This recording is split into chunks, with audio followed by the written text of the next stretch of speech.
May panibagong impeachment complaint na isasampa laban sa Pangulo bukas. Ang tanong, uusad ba ito? Yan ang ulat ni Joey Villarama. Masyadong matagal pa raw ang 2010 para antayin ang pagbaba ng Pangulo sa pwesto. Kaya sa pagtatapos ng ban sa pag-file ng panibagong impeachment complaint ng 7:15 bukas ng gabi, magsasampa ng bagong impeachment complaint ang ilang concerned citizens sa pangunguna ni ZTE witness Joey De Venecia. Bilang panigurado, ihahain nila ang reklamo ng tatlong magkakasunod na araw. Bukas ng gabi, linggo ng alas 7 ng umaga at sa Lunes sa pagbubukas ng mga opisina. Apat ang basihan ng panibagong impeachment complaint.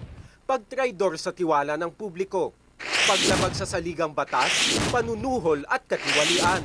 Naniniwala si De Venecia na matibay ang kanilang reklamo ngayon. Liyamado man ang administrasyon sa bilangan sa Kamara, umaasa siyang hahayaan munang umusad at dumaan sa tamang proseso ang reklamo. Don't let it die on a technicality na inunahan ka by 2 minutes like another attorney Pulido Part 2. No? Inutusan naman ni House Speaker Prospero Nograles ang kanyang Secretary General na mag-intay at tanggapin ang impeachment complaint kahit weekend.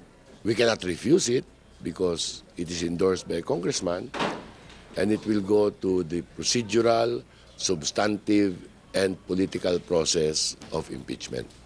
Hindi naman ikinagulat ng palasyo ang panibagong complaint galing sa mga kalaban ng Pangulo. Paniwala ng political advisor ng Pangulo na si Gabby Claudio, hindi uusad ang complaint. Wala raw kasi itong legal na basihan.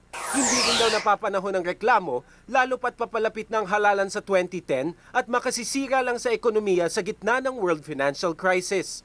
Para sa Bandila, Joey Villarama. Papalitan na ang Commissioner ng Bureau of Internal Revenue.